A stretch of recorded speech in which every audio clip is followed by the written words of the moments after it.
Good afternoon and welcome everyone. Thank you for joining us for our TTAC webinar this afternoon. We're going to give folks another minute or so to log on. So we'll be back to get started shortly. Thanks so much for your patience. We really look forward to kicking things off soon.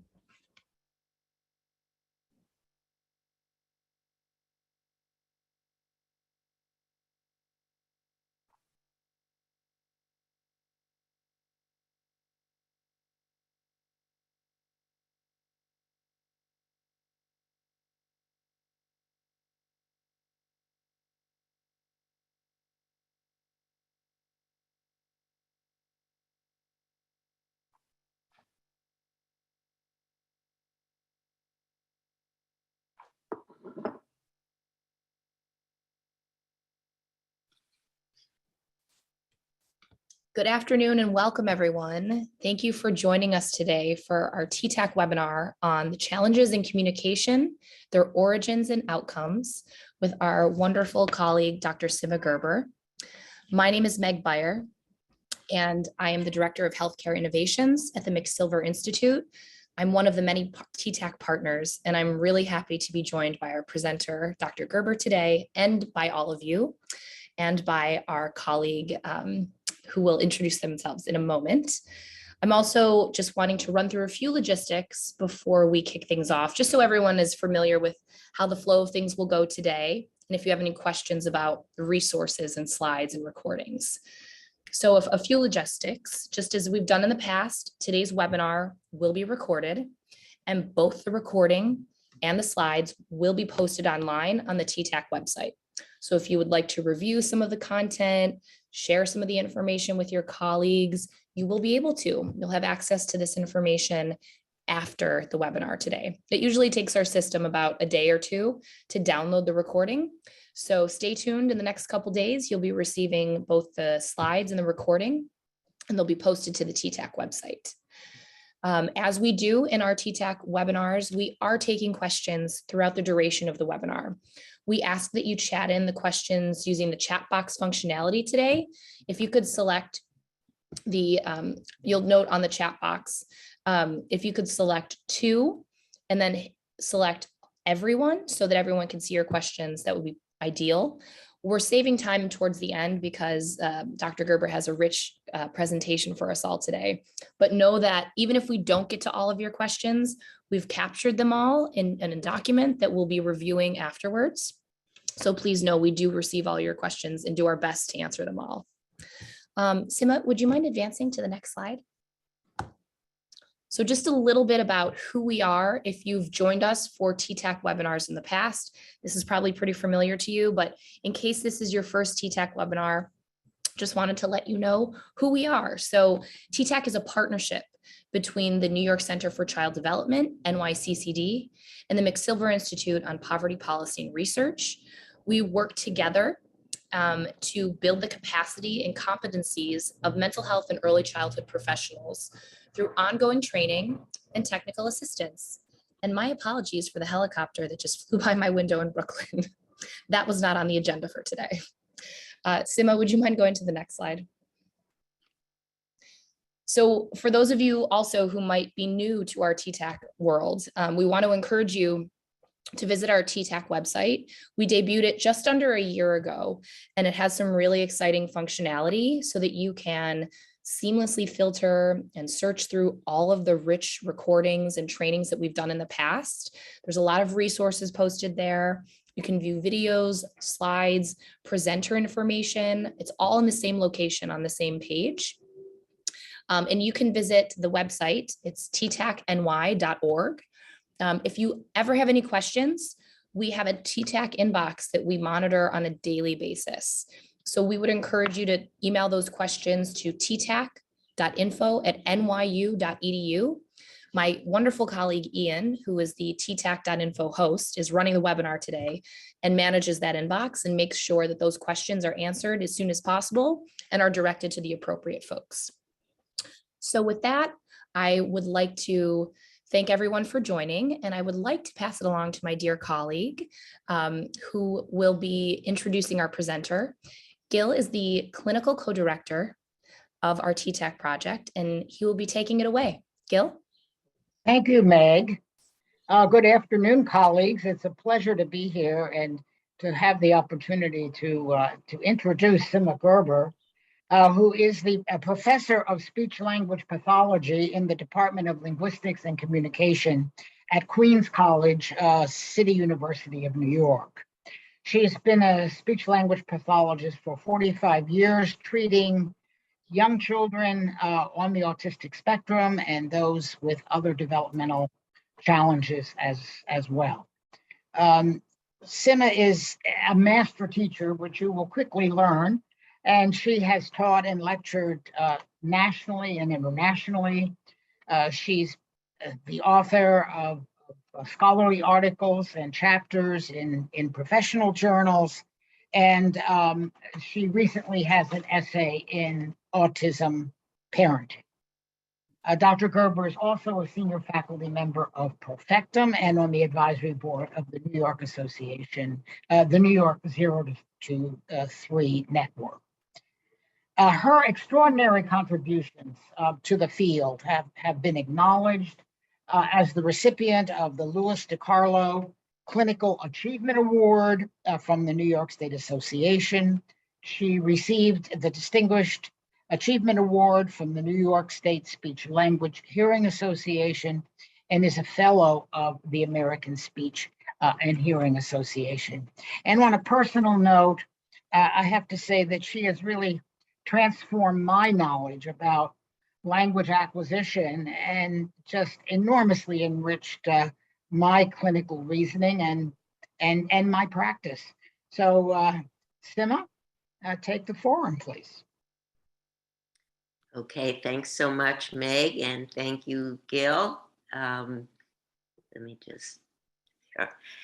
So, welcome everybody. I can't manage to see everybody who's here, but to new friends, to maybe some old friends, maybe some former students, hi to everybody.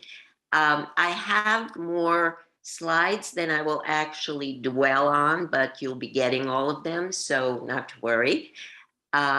Basically, today I want to, I know there are people from different disciplines who attend these talks, and I want to present a way of thinking about where the ability to comprehend and produce language comes from.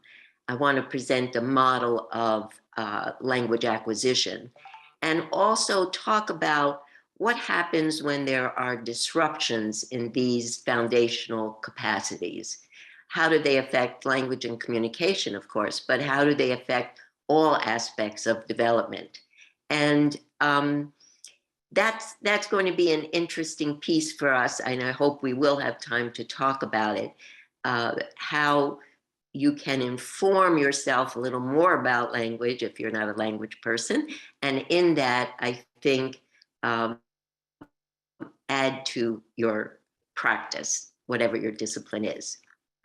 So I think the goal, regardless of the discipline, is to be a developmentally integrated clinician. And that will lead to greater integration in your work. And that then will lead, hopefully, to the potential, at least, for greater integration in the child's development, and also more success in your work with the family. So many of the children that we see, we could describe as having developmental disruptions, and therefore they are not developmentally integrated. For me, this is some of the list of what's included in developmental integration.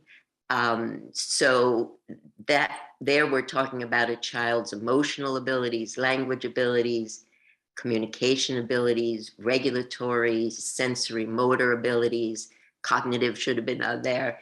And also the very, very, very important piece about parent work. It's the integration of parent work into our treatment of young children with challenges. So we could say, what is the impact of a language and communication challenge on a child's development and interpersonal life? What's the impact of that? And the truth is that it impacts everything we've just talked about in the developmental integration list. So a child who has a problem in language and communication very often will have problems in these other areas, one of them, more than one of them. And for sure, when there's a language and communication challenge, family life is disrupted to some extent. Now, my particular area is autism spectrum disorders. So a lot of what I'm going to be referring to really refers to that population. But if you take children who have developmental language delays, for example, we know from a great deal of research that these children, young children with developmental language delays, are less preferred play partners. So this is going to affect their social, emotional, cognitive development as they are perhaps excluded from peer interactions. So whether it's a more minor language delay or a more pervasive language and communication problem like we see in autism, we have to be thinking about the, and that's where the title comes from, the outcomes, the impact of having a language and communication challenge. I think the themes of the talk are, again, developmental integration, which I'd like to think about as a goal for all clinicians. And also the bidirectionality of developmental derailments. If I knew how to make the arrows going both ways, I would have done that in the little picture you see here, but I don't really know how to do that. But the arrows should be going from social to emotional and then back from emotional to social, etc. So there is a interplay. And that's something I think that requires certainly more thought on the part of speech language pathologists, whose training I know the best, and perhaps in other disciplines as well. Another theme is, what is a contemporary model of language acquisition? How do we talk about this amazing ability that children develop to use language? What is our recent thinking about that? And along with that, what is a contemporary view of language intervention? And once again, the place of parent-child interaction in intervention. That has a history, in and of itself. Because I have had this long career, for a long time, the parent was in the waiting room. And then maybe the parent moved into the room to observe the therapy. And eventually, with the learning I did along the way, I realized the parent had to be right there with me, with the child, or maybe just the parent and the child with me sitting on the side. So that's a pretty big evolution in terms of the place of the parent in a child's intervention. My developmental integration journey has included these three major pieces. First, I was a student of developmental language models. Those might be referred to as social pragmatic models or form content use models of Bloom and Leahy, or more recently, the intentionality model by Bloom and Tinker. So the first piece of my own expertise is in developmental language models. And soon I came to understand that that was certainly not enough, especially for treating children on the autism spectrum. So there are two pieces that I added to my thinking. One was I became a part of DIR, the Developmental Individual Difference Relationship-Based Approach, or floor time, which is an interdisciplinary model of development and intervention. This had an enormous impact on my thinking, and I'm very grateful, very, very grateful to DIR and to all my colleagues in DIR who I have learned so much from. And then, because of an early experience, I was very lucky to have an early experience with a child, John, who I was seeing privately. And John, I saw him at his home, and John was always happy when I came. He was just delighted, you know, to play the games I brought. Excuse me. And excuse me, allergies. And one day, after I was seeing him a couple of years, I came to his house, and all of a sudden he hated me. He hated me. He told me to go away. He didn't want to play with me. And believe me, I was heartbroken. I didn't know what had happened. And I called a friend of mine who was SLP, speech language pathologist, and psychotherapist. Excuse me, I'm going to take a drink.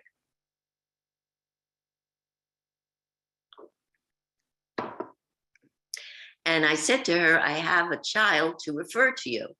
This child is, I don't know, he's very unhappy when I come, and he's really complaining about our sessions, et cetera, et cetera. So she said, I have a better idea. Why don't you continue to see John, and I will supervise you in your work with John and maybe help you understand what was going on. Of course, I was disappointed because I just wanted to be away from this uncomfortable situation. And here she was asking me to stay in it. But that started what is now about, I'd say, 30 years of my receiving mental health supervision with that same therapist and a group of speech language pathologists. I think we're meeting almost 30 years, 25 to 30 years. And that opened really so many doors for me to understand, as an SLP, to understand more about the emotional life of the child, the caregiver, and the clinician. And that continued, that kind of supervision, as I joined DIR and received supervision from, or consultation from, Gil Foley and other mental health folks in our organization. Oops, just want to go back. Okay. So I think for developmentalists, a starting point is that development is an underground, unobservable process for which models of observable change are inadequate. I am very comfortable with that understanding of development, but many people are not. And that really is a fork in the road in terms of how you might do intervention and how you look at the child's development during intervention. But perhaps the most important thing I learned was that in order to address developmental integration, which, as I said, I came to a point where I realized how important that was, I think you have to begin with contemporary paradigms of child development, particularly parent-child relationship, and then go to look at the paradigms of language development. So I kind of kid with Gil, if we could twist things around, I would like our graduate students in speech and language to start by learning what many of you in the mental health fields learned from day one, and that was about the parent-child relationship, about child development in general, and then to hone in on language development. Now, of course, I don't know where all of you work and what your experience is, but you may, if you have had contact with a speech language pathologist, you may have experience with what I would call the more traditional constructs in the treatment of children with challenges in language. The idea that we're working on receptive or expressive. These, by the way, are, I'm going to reject these. I'm going to reject these traditional constructs and give you more contemporary ones. The idea of age-appropriate goals or language-only goals, or emphasis on speech production or imitation, intervention that's led by the adult, the importance of standardized testing and the products of learning, the 80% criterion, and still, sadly, the parents may be in the waiting room. So this is kind of what you could say I grew up with, in traditional constructs, but I think they're outdated. I think the contemporary constructs, the way I hope the speech language pathologists that you're working with, the way they're thinking is much more about the foundational capacities for the comprehension and production of language. So not just the comprehension and production of language, but what leads to that. The idea of a developmental stage rather than chronological age. The interplay, as I said before, of all developmental domains. The idea of language and communication sampling rather than testing. The intervention sessions as child-led and relationship-based, and the parent as a partner. So there are very significant changes or shifts, I should say. Now, again, whether everybody is working in this way, that's another story, but I want you all to be aware that these are well thought through and proven constructs in the contemporary treatment of children with challenges in language. So I'm going to talk about this paradigm, which has been developed by myself and Michelle Ricamato, and I would consider this a contemporary paradigm for understanding the development of the comprehension and production of language. And you'll notice that the comprehension and production are down here, right?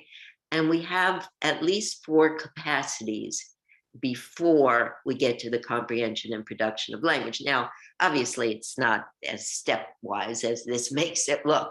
There's all interplay all along the way. But there are some very important principles to take from a paradigm like this. So this paradigm serves as the basis for an assessment protocol that Michelle and I have been developing for longer than I'd like to say, but is finally, this summer, we're going to have our first training on it. So I think we're actually moving along. But this suggests that we look at regulation, engagement, and/or relationship, intentionality, ideas and meanings as foundational to the comprehension and production of language. Now, are there children who only have problems in the production of language and all these other capacities are fine? Absolutely, for sure. And we could do that going all the way up on the paradigm. But the children that I work with, primarily children on the autistic spectrum, they really can have problems starting with regulation. So one of the reasons that Michelle, by the way, is a speech language pathologist who is a director of a wonderful school for children with autism, one of the directors in Chicago called Soaring Eagle Academy. But one of the reasons that we were so interested in this is because when Michelle received IEPs from the school districts that the children came from before they went to Soaring Eagle, and in my experience consulting and talking with SLPs and the children that I see at the Queens College Clinic, so many of the goals were focused on the production of language. Again, for children on the autism spectrum who really were not, did not have the foundations that lead to the production of language. And they can't be bypassed. We can't just say, yes, the child isn't regulated or engaged, but we want him to say, I want juice. It just really doesn't work like that. So that was our motivation for trying to put this together. Another way to look at, which I'm not going to talk about today, is to think about stages of language acquisition.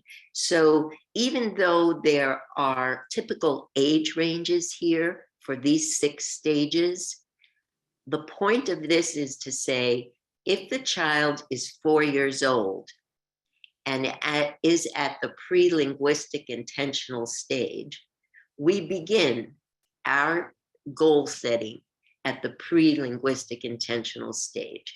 This is where you noticed in the construct, it's a developmental stage rather than chronological age. And the thinking is, again, as a developmentalist, that you can't get to the top here unless you have had the experience of what it takes to develop a communication and language system.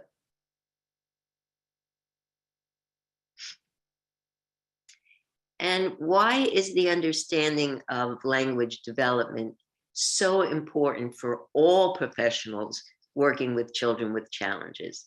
Well, as Catherine Nelson has said, language is the primary tool that humans use to make meaning and make relationships.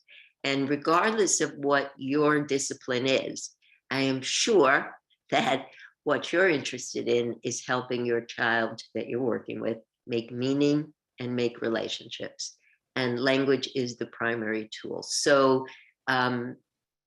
again, becoming part of DIR helped all of us understand what we needed to know about the other areas of development so that we could deliver the best services. And that's what I'm saying about those of you who are working with children. Maybe you're a mental health person, maybe you're an OT, maybe you're an EI, but language is going to be a major part of the milieu and the focus, I think.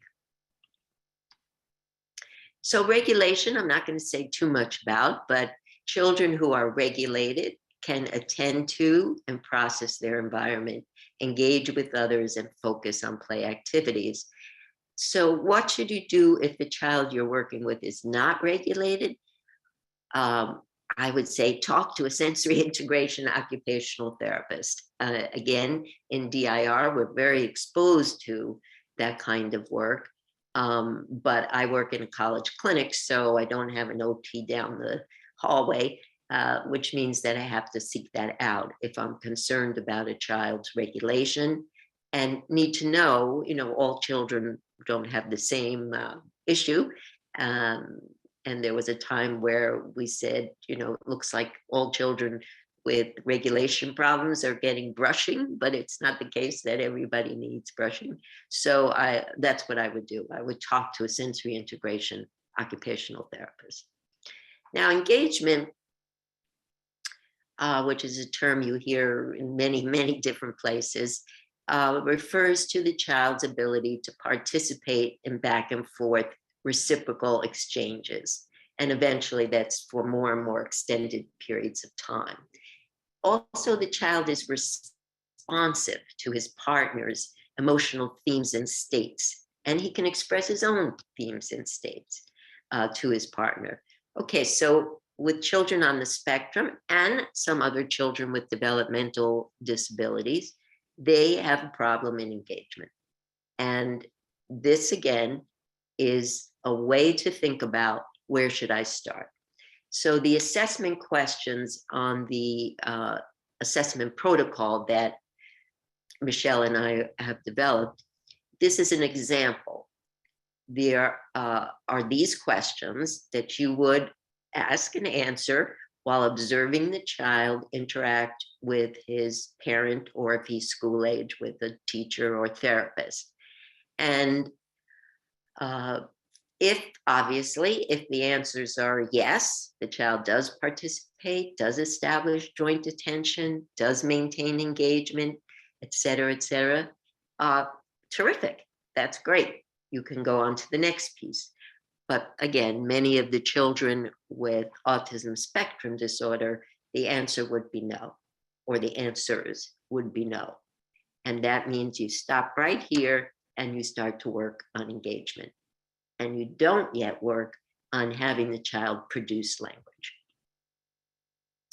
This is my all-time favorite quote. In order to develop normally, a child requires progressively more complex joint activity with one or more adults who have an irrational emotional relationship with the child. Somebody's got to be crazy about that kid. That's number one, first, last, and always. So, that just kind of contradicts some things we learned about being professional, but I think we can extract from that the relationship between the therapist and the child also has to be infused with emotion in one way or another. These are kind of, let's say these are the quotes or the thinking of a few people that helped me understand what I had to learn more about in terms of relationship in intervention. So this is from Gerber Paul. Being aware of how we are in the therapeutic encounter is as important as what we do. We need to focus on the profound impact of the practitioner's way of being. It's a crucial variable in the process. So when I first read all of these things, I thought, wow, that's right, that's true. What does that mean I do? So that's taken some time to figure out how to put these things into practice. And this one, moments of particular connectedness characterized by mirroring and shared affect are not merely growth promoting, but become an integral part of the child's identity. Now, again, because I was interested in children with autism, the idea of identity was very important to me because, of course, I was questioning if this child, what this child's identity was, what his self-identity was. And although language and communication are a part of that, there's much more that's a part of that as well. So strategies that prioritize engagement. So this is going a little further, like, yes, now we know we have to develop engagement. We want to focus on relationship. What does it mean? And again, you could still say, well, what does affective engagement mean? What does it mean to be emotionally present? I'm going to show you some videos that might help with that. Attunement, empathic responsiveness, and the child's thoughts and feelings lead the way. This is probably, I think I said something else was the biggest change. Oh yeah, the parent. But this is another big change since I was a graduate student, where it was the clinician's thoughts and feelings that led the way. And that was the case for a very long time. But it's now very clear that it's the child, what the child is doing, his actions, his thoughts, if you know what they are, that are going to lead the way in developing a relationship. Contingent responding, we'll talk more about, is very, very important. So you're responding to what the child is doing or saying or his action. You're always right there trying to match that rather than switch the agenda to your own agenda. And that also means using language and communication that's well matched to the child's meanings and intentions. Recently, I've had a very interesting experience supervising an occupational therapist. And she told me her OT goals, and she was working with the child and parent. Child had language problems. And I could see how the mother's use and the OT's use of language was interfering with her getting to her OT goals. So when we talked about how she could tweak her language and help the mother tweak the language with less questions, simpler language, waiting more, it really helped with the child's regulatory goals, obviously. So this is the interconnection. So I think these are things that are relevant, whatever your discipline is.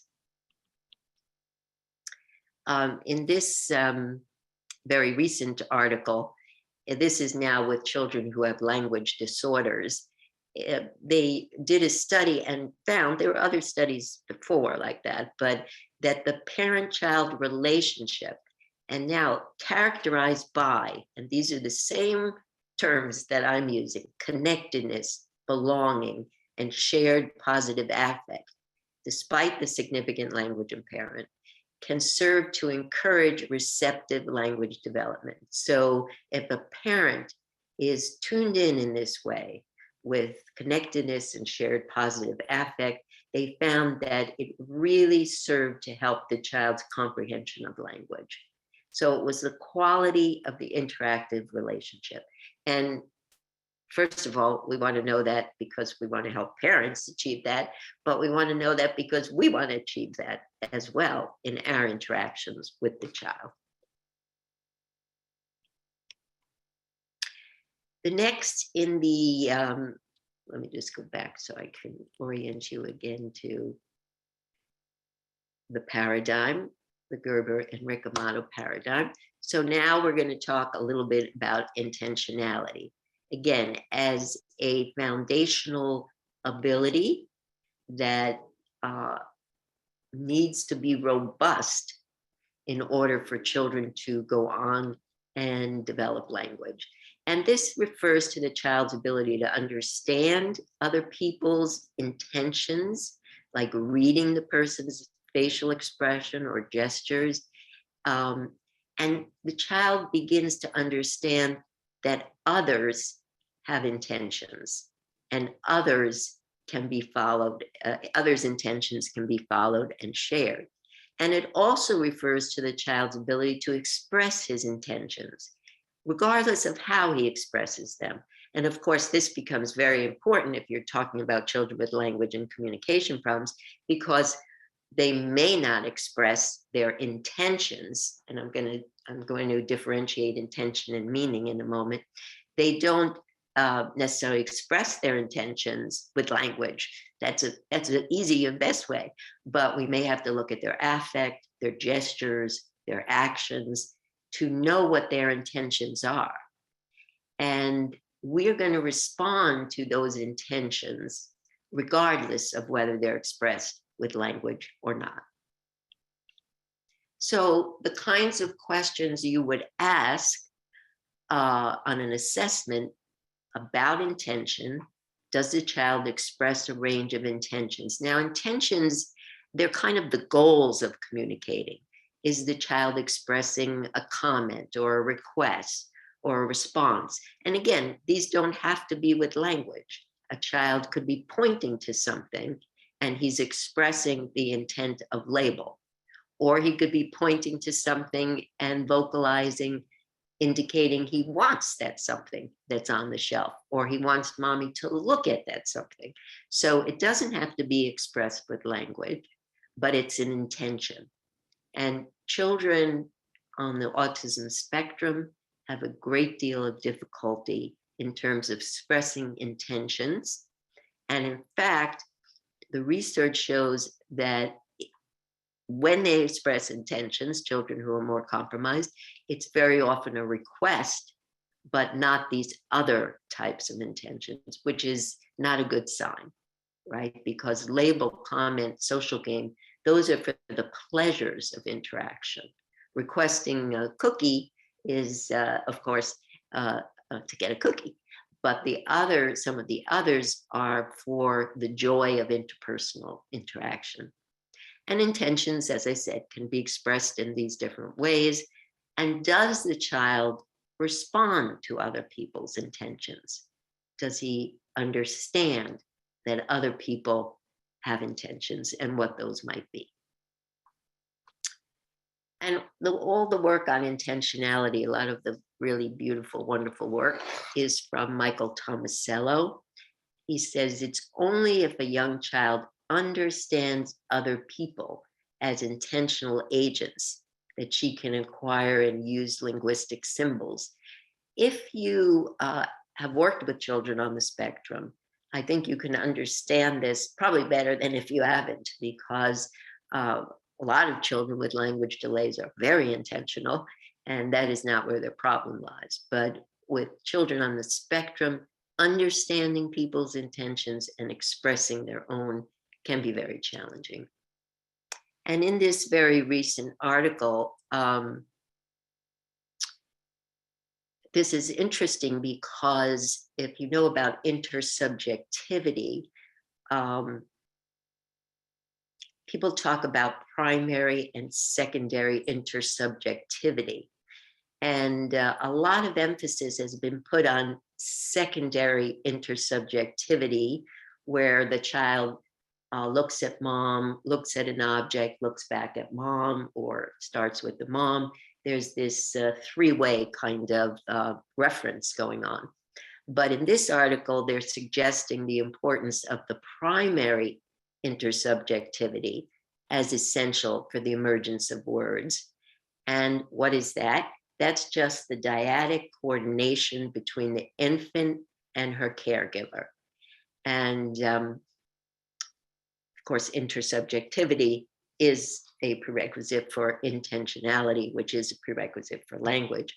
I think if you look at this video, we're going to see primary intersubjectivity between Phoebe and her grandma. I think Phoebe's about two or 3 months here.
Okay.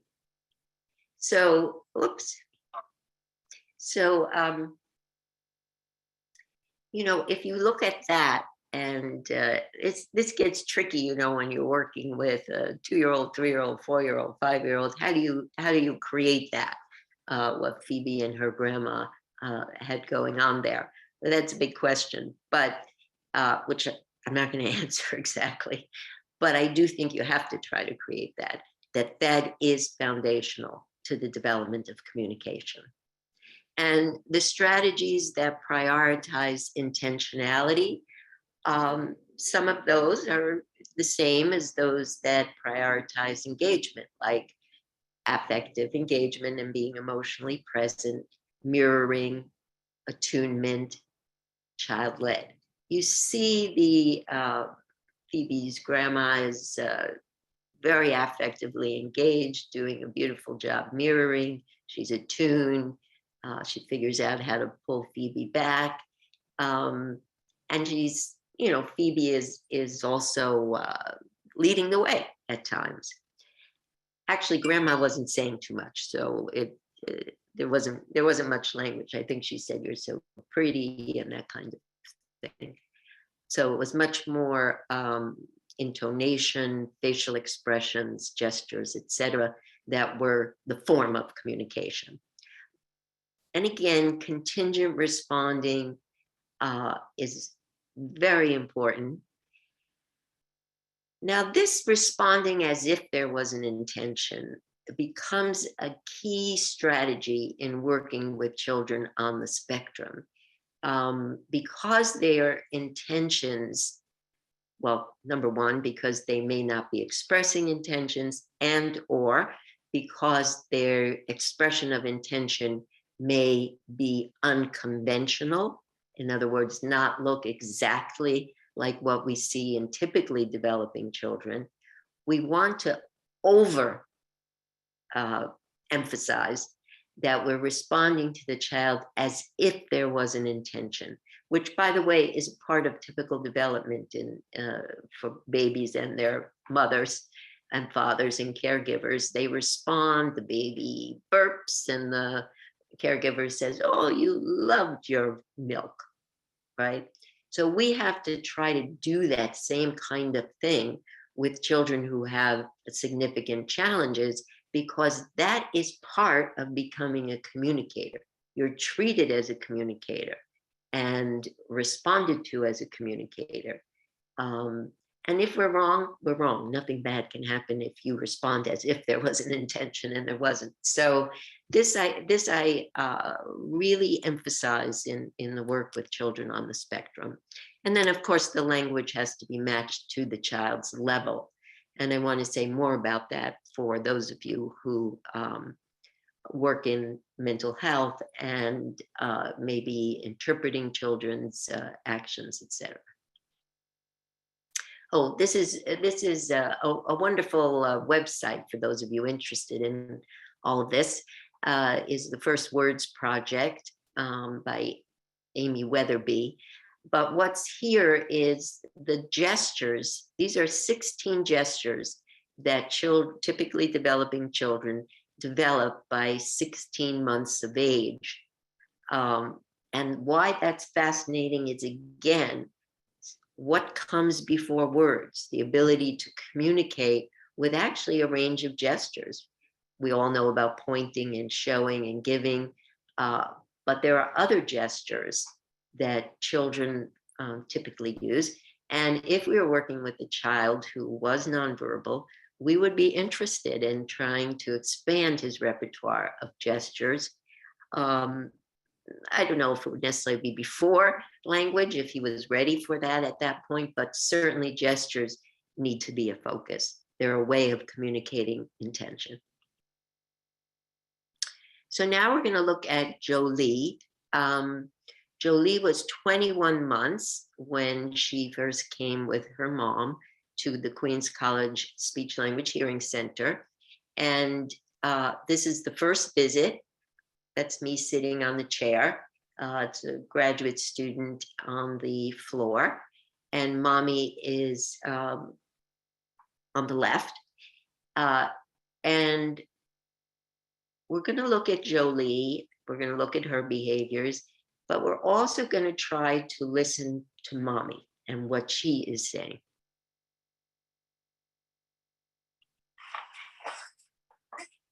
Jolie, Jolie.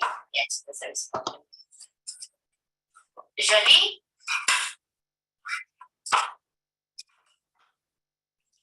This is what therapists are working now for, to respond her name.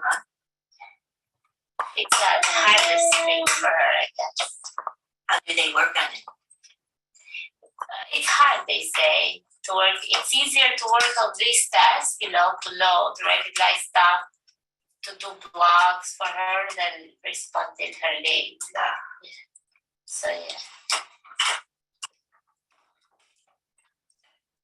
That's going to be a better idea. So you know how to act. She knows how to act in therapies. But cleaning up is hard. Children her age are not that good at cleaning up. Yeah, she gets so frustrated when we tell her to clean up. Or yeah, but we do head over head, guys.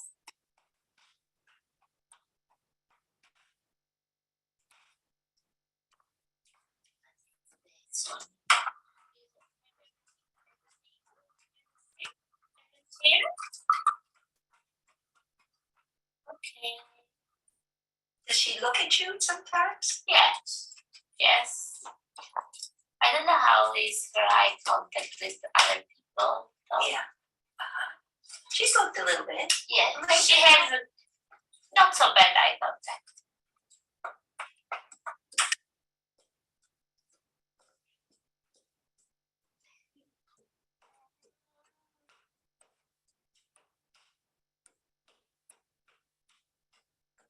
Jolie, what are you doing, Jolie? No. There she seemed to turn around. Yes. It doesn't happen a lot of times. Consistent. Yeah. She does that because she knows that I don't want her to do it. Because I say stop it. She used to stop. Now no more. Jolie, what are you doing? Stop, I will just ignore you. Because this is what the therapist said to me. Maybe you can ignore her so she'll stop. Because sometimes you do it on purpose. I don't know if it's true in her case.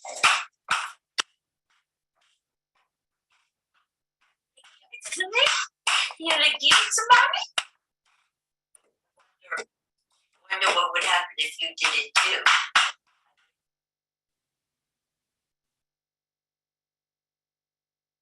Okay, so, well, let me just stay back here first. So we see a child who is, seems rather self-contained, and she does a little looking at the student and at her mom, and she is exploring objects. That's a very positive thing about Jolie.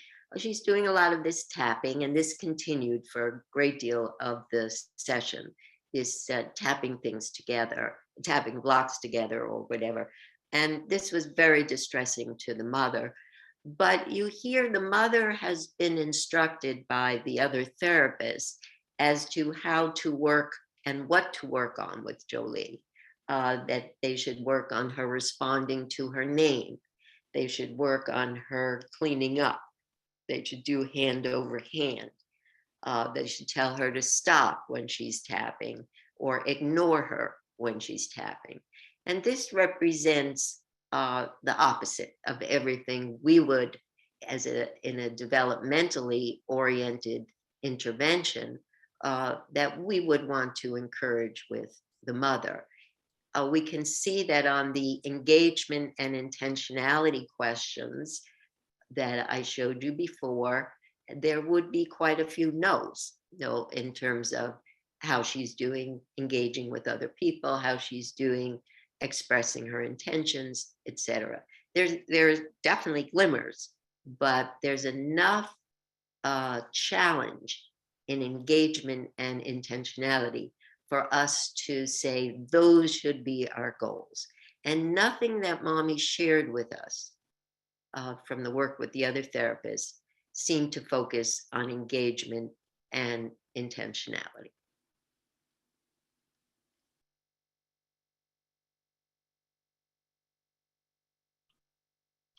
So the goals that we tried to work on with the mom, who was terrific and very receptive. Of course, you always feel badly for the parents who are hearing one thing from one person and a different thing from somebody else. But they were all around engagement, shared affect, joint attention. These are written, in our language, but somehow I had to communicate to mom what we wanted to prioritize and how we were going to do it. And some of that was difficult because the mom and the dad were very, very anxious about the tapping, which went on a lot. And we were joining the tapping. So that was a challenge for the parents. Mommy did better than daddy with that. And, we weren't working on words. Let me see if that's, no, okay, we'll come back to that. And the kinds of things they might think that the speech language pathologist would work on. So we were working on what we considered the priorities of engagement, affect, joint attention, contingent responding, all the things I've mentioned to you. And as I said, mommy was excellent in picking those up. So the shift from what she was thinking she should work on, and some of what she was told she continued to work on because she believed in it. She believed that Jolie should know how to clean up. But she also was open to this very different set of goals that we presented to her. And here's Jolie 8 or 9 months later. Or I should say, here's mommy 8 or 9 months later. Put him, okay, here, on the top, like a box. Wee. The frogs are going for a ride. Right.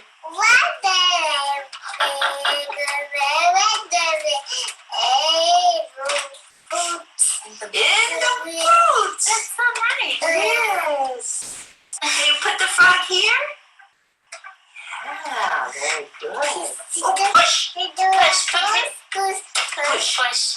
Push. He made the song. He's in the boot. One more froggy. Take him out. Oh, I opened it. You want one or two? So you want two. Okay. 1, 2.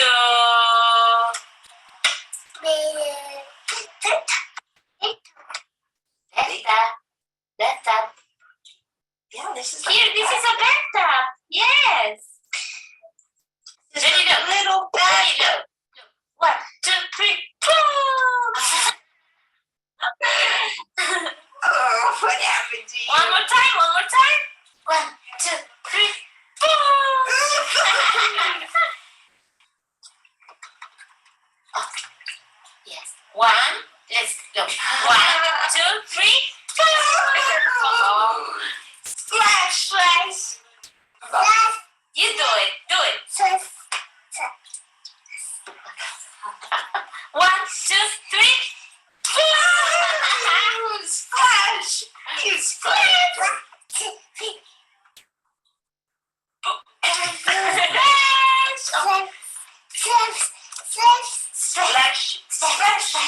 Splash! Oh, look! What is this?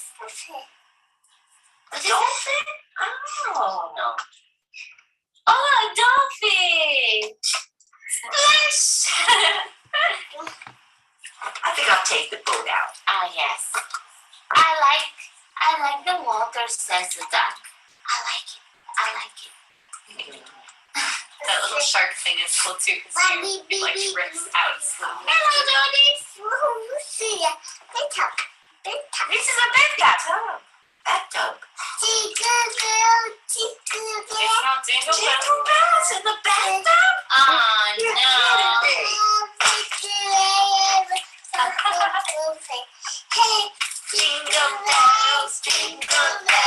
Jingle all the way. Oh, what fun it is to ride on the one-horse open sleigh.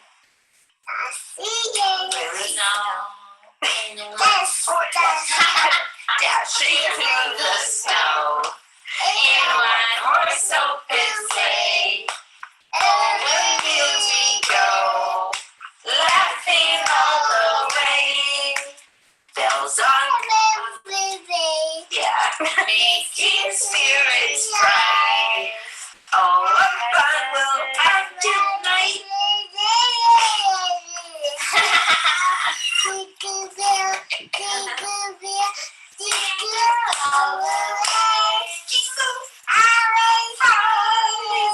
Ride in the one-horse open sleigh. Yay! Yes.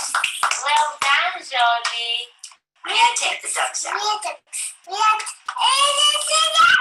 want the ducks? You want back? Back, please.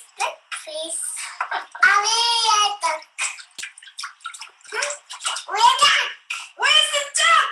Here he is. Where's the duck?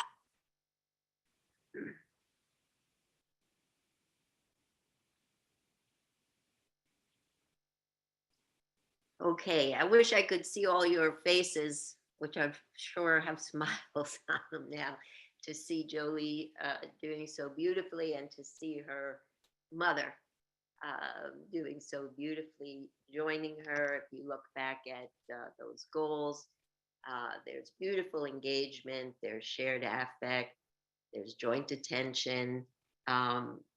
Mommy is having a good time and she's picking up on the fact that Jolie loves the music and singing, and so she's making some songs up and letting Jolie lead a lot of the way, and attuning her language really to the level that Jolie is at. It's interesting, when mommy says, do you want 1 or 2? And Jolie says 1 or 2, because of course she doesn't understand that question.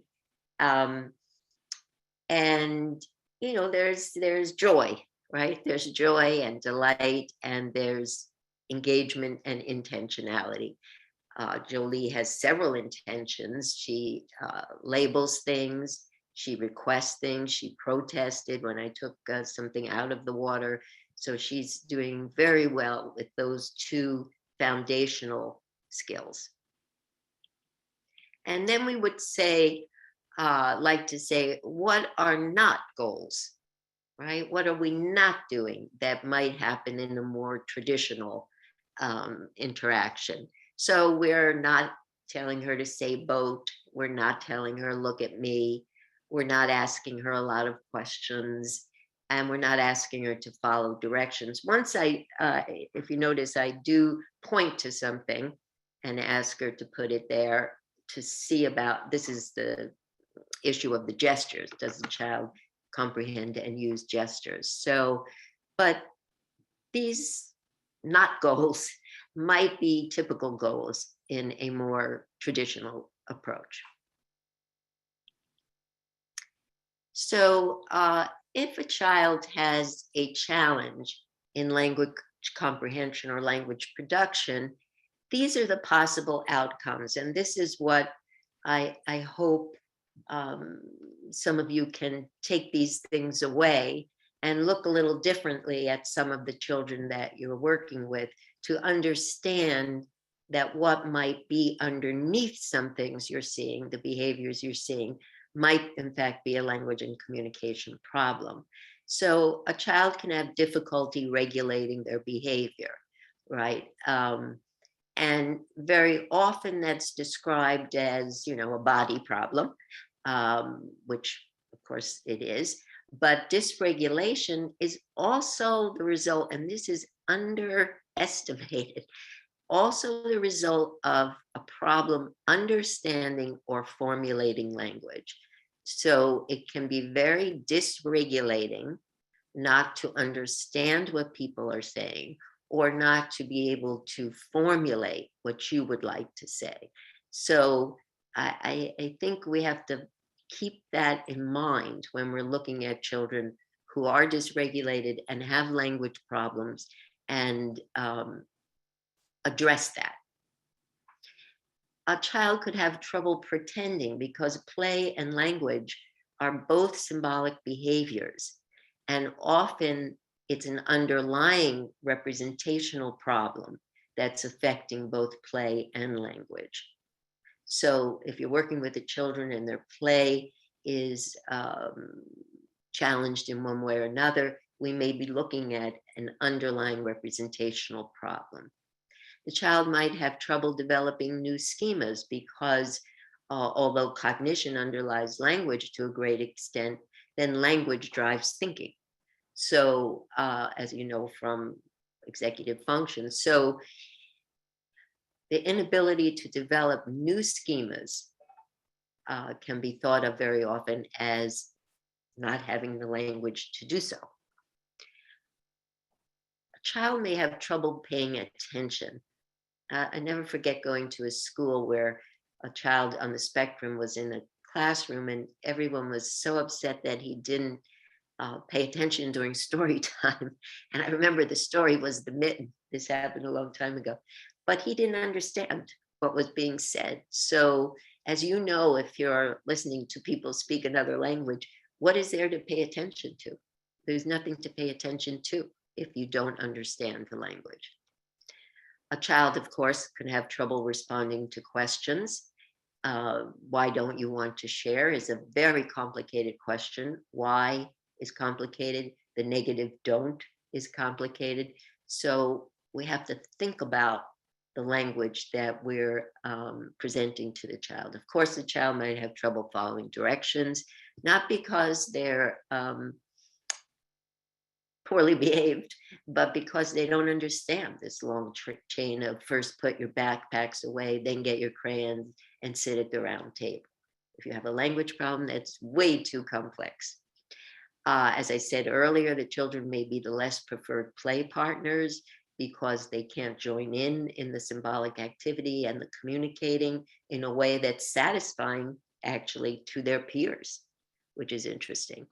The child, of course, could have difficulty processing her emotions and other emotions and may not understand verbal interpretations or comments about her behavior. If we say, it looks like you're angry with your brother, there's a lot of complex language in there, and the child may not understand that.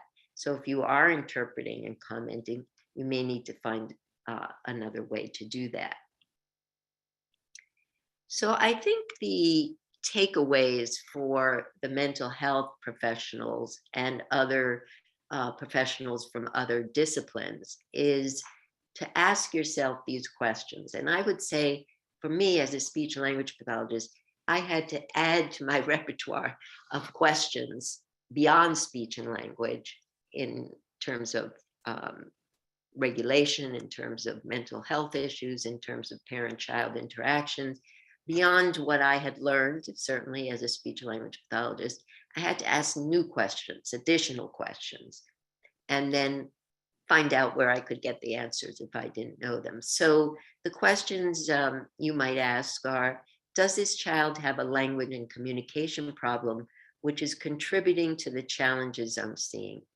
You know, before I knew about OT, honestly, it did not cross my mind that the regulation or sensory motor issues were contributing to the problems that I saw. I just did not have that window. So this is a similar idea. Does the child have the developmental foundations that lead to the ability to comprehend and produce language? So if you're working with a child, regardless of your discipline, and people are prioritizing production, you might take a look at that child and say, are they regulated? Are they engaged? Are they intentional? We didn't get to talk too much about ideas and meanings. Do they have ideas and meanings, which is the foundation, another foundation for language? You could ask yourself how you could modify your language. Could I talk less? Should I talk with less complexity? Should I talk more contingently? Contingently means the child says bathtub, and we say, yes, that is a bathtub. So we follow right into what the child has said. Sometimes we add a little, sometimes we don't add much, but that's being linguistically contingent, which is terribly important for developing conversation. And also, should I modify my nonverbal interactions so my goals can be achieved? Should I use more facial expression, more gesture, more body language that might be easier for the child to understand? How can I help the parents modify their language and communication to match their child's current language comprehension stage? So it's really important, if a child is at a 2-word stage, we shouldn't be talking in complex sentences. We should be talking in sentences, but not in complex sentences, or not primarily in complex sentences. We have to have a match so that the child can grab onto what we're saying and comprehend the language. And then, of course, should I speak with the developmental speech language pathologist to more fully understand the child's language problems and how these challenges might impact my work with the child and the family? I wish that in speech and language, supervision was required, as it is for psychologists, psychotherapists.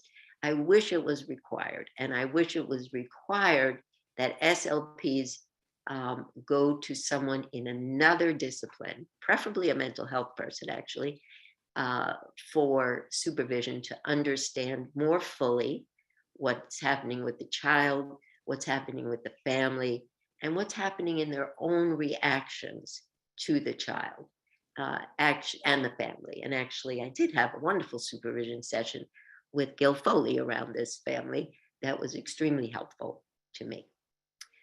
So I see there are many, many questions. I just want to show you one more thing. Whoops, okay. Let's see, okay. So that's the end of the formal talk.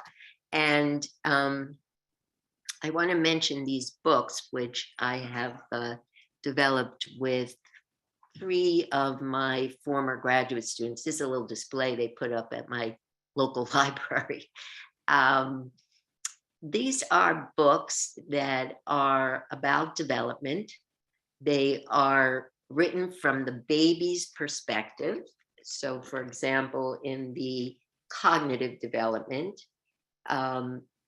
there's a page that says, "I love making noise. Banging my toys on the floor is the best.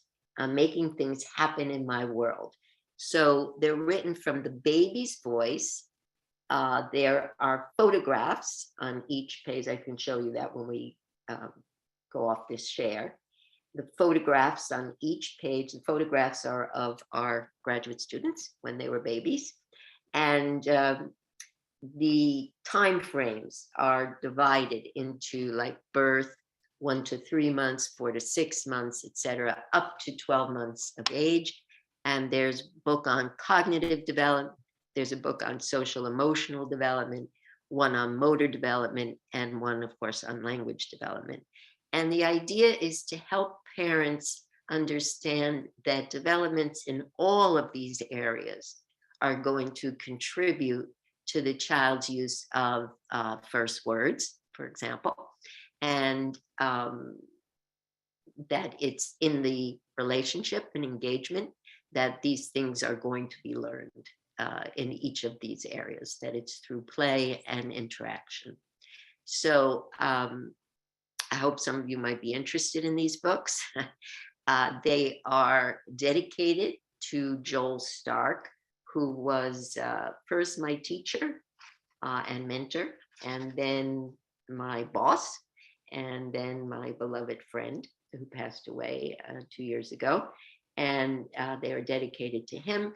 And the proceeds will go to a foundation in his name at Queens College. And you can order these books on Amazon. Okay. So let's see. So there we are, pretty much on time. That's quite amazing. Okay. Thank you, Sima. I think you all certainly can hear that she is a big picture thinker, embraces complexity, and really gets to common roots across disciplines, right? As mental health professionals, the centrality of development and the importance of relationships. So with that comment, I'm going to, and let me just say, Sima has really been a pioneer in her field at looking at the integration of mental health and speech and language development. So there are. If I may just jump in before we do questions, Sure. I forgot to say this at the beginning, but right about now, my colleague Ian is going to circulate a link in the chat box for everyone to fill out our feedback survey. We're going to go through the questions right now, and we'll leave the link in the chat box, but we would appreciate if you could take a moment after the webinar today to fill out the survey. We review all of your feedback, and it really helps us inform our future offerings, what we're putting together. So you'll note Ian's going to chat in the question shortly. And if we could just ask you to fill it out before you sign off today, we would greatly appreciate it. I apologize, Gil. I just wanted to get that in there. An important message, Megan. Yes. Thank you. So let me, we do have a number of questions. Prioritizing them is an issue. I'm going to start with one that really has to do with parents and dyadic work, because I think that is so central. So the question is, that, as he said, it may be covered later, but it would be great if you can expand more about the developmental stage of parents and their readiness, willingness to be in the therapy room, more active in the process. There are often many layers emotionally. Also, if you can suggest resources for learning how to facilitate parent engagement. Okay, that's a great question, and the truth is, of course, that every family is so individual, and that there are parents who, I've had parents who very interested in participating in the way that Jolie's mother did, and parents who have told me that they would rather not do that. And that of course is a challenge. What we would try to do in that case is find what the parent likes to do with their child, what they're comfortable doing. I had one parent years ago say, I don't want to sit on the floor and play. I don't like to play.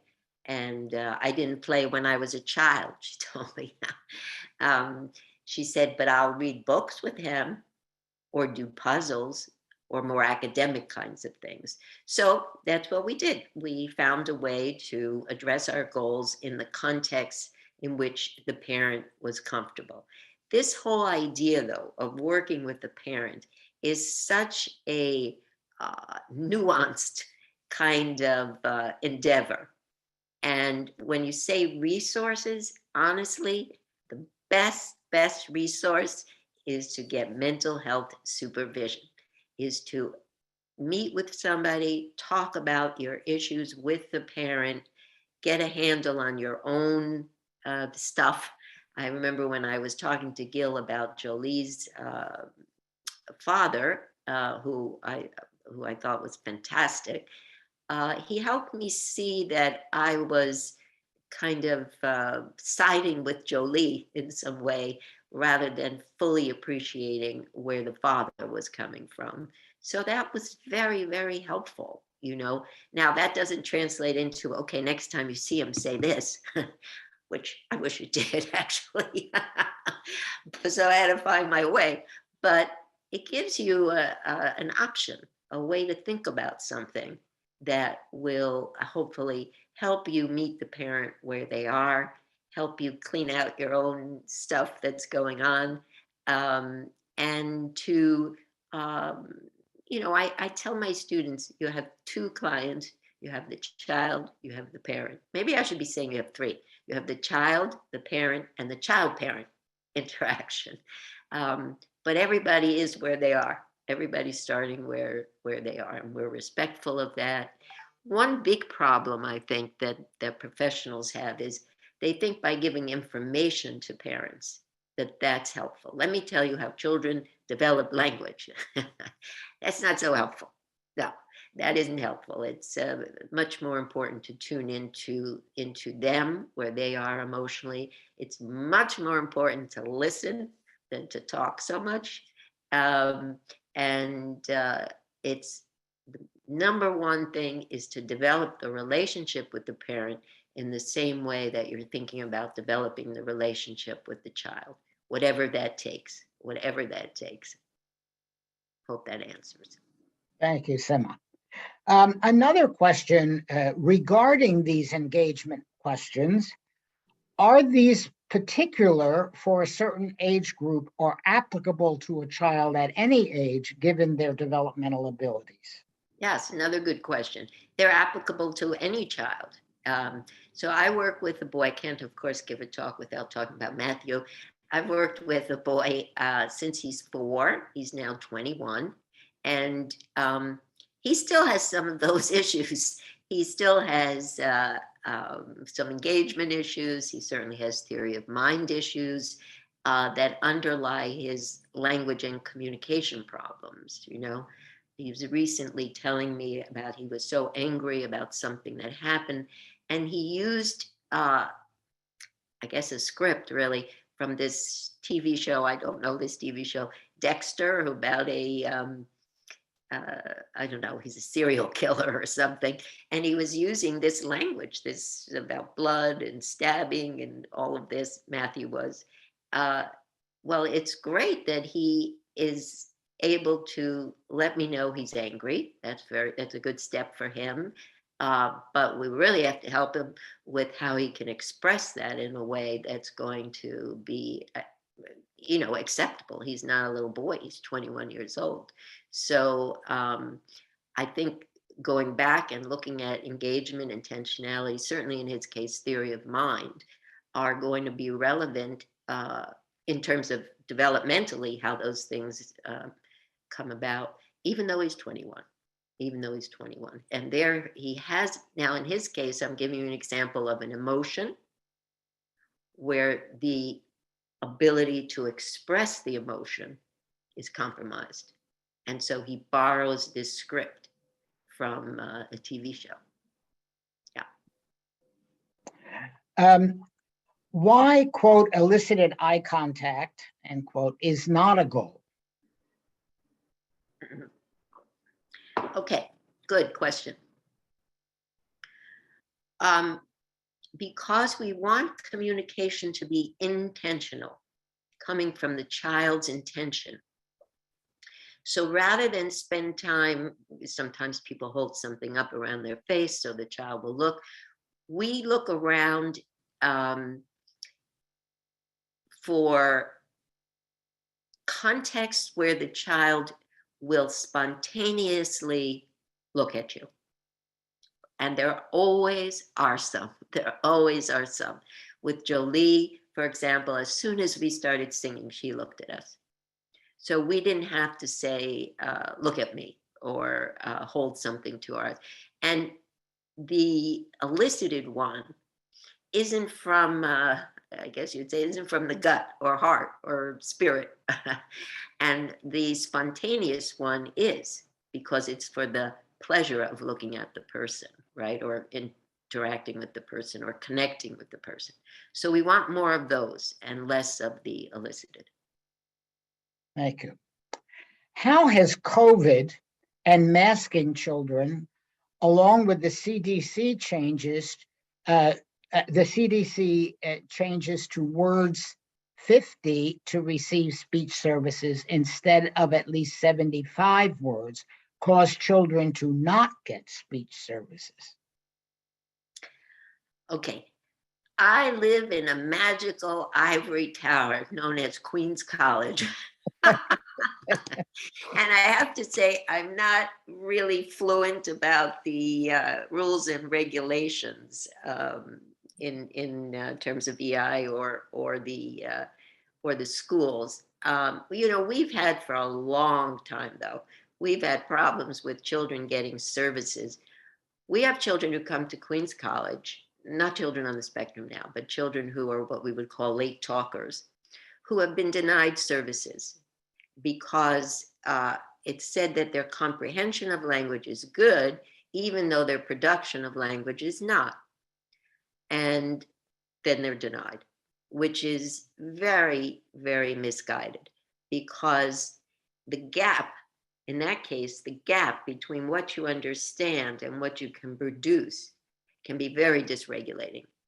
And so the reasoning is not good. The reasoning is not good at all. And then there's also the idea they'll catch up, So I don't know about those rules and regulations. We would say any child who is falling behind the norms. I know there are some new norms that ASHA is disputing because they seemed very off. I looked at them briefly.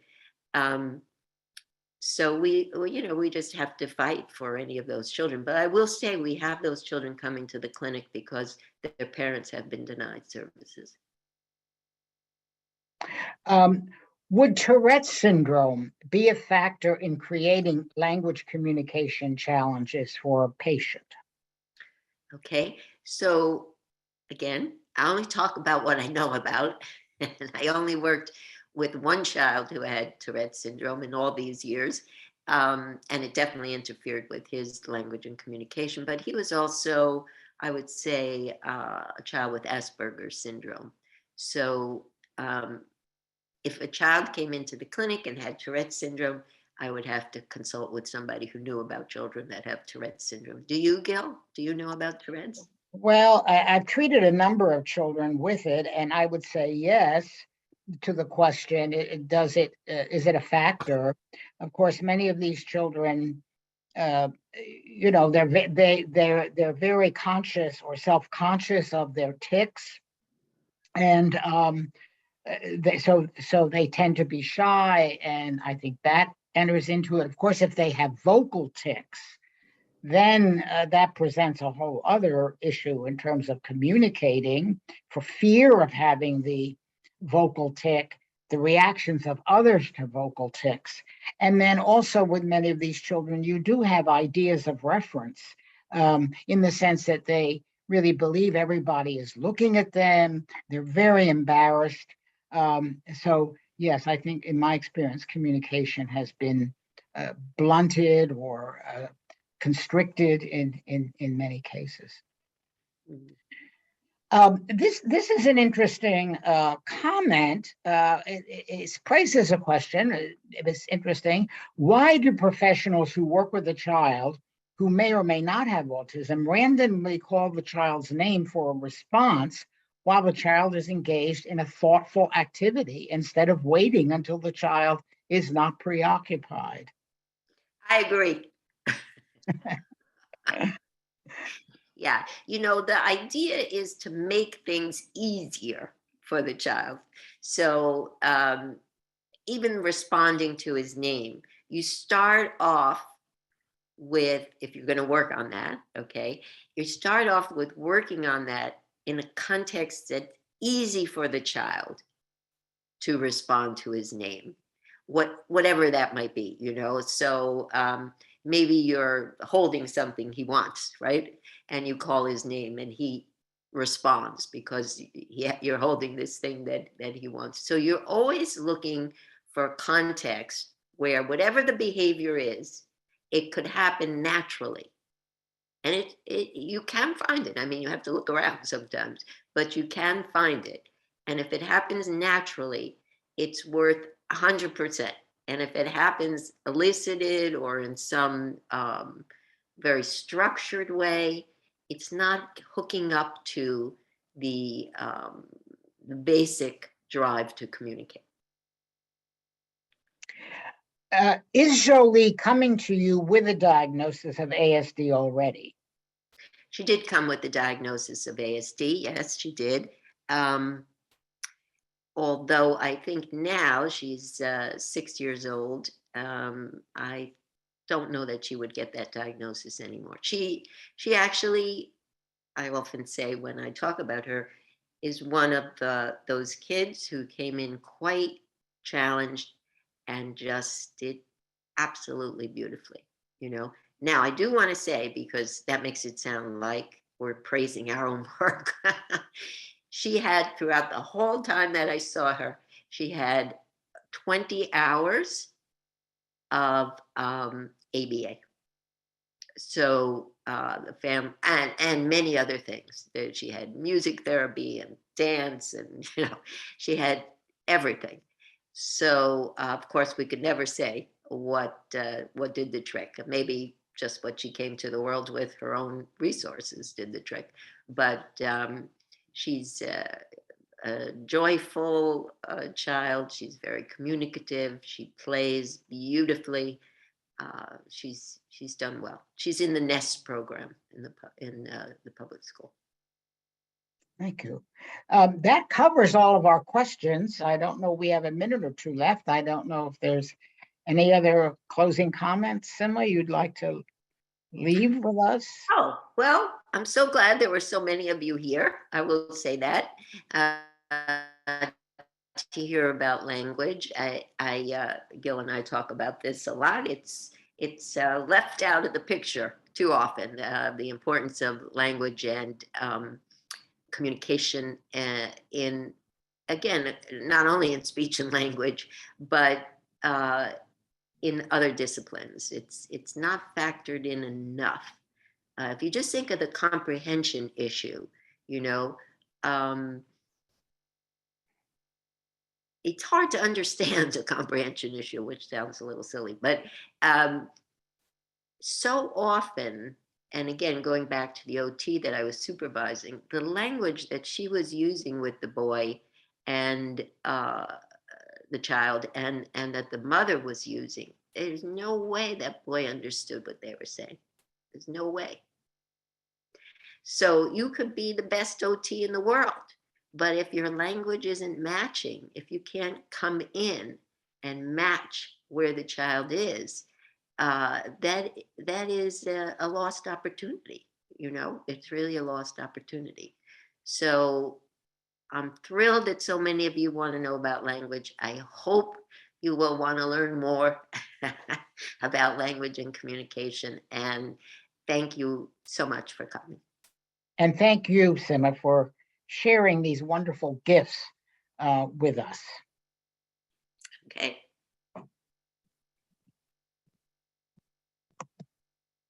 Meg, do you sign us off or? Sure. Thank you so much, Sima and Gil. This has been delightful. I'm sorry I was off camera for the last 2 minutes. My toddler woke up early from her nap, so she's joined us for the end of the webinar. Thank you to our wonderful audience. The questions were just as delightful as everything you shared with us, Sima. So thanks again for everyone. And for those of you who haven't had a chance, if you could fill out the feedback survey, we'd greatly appreciate it. Thanks again.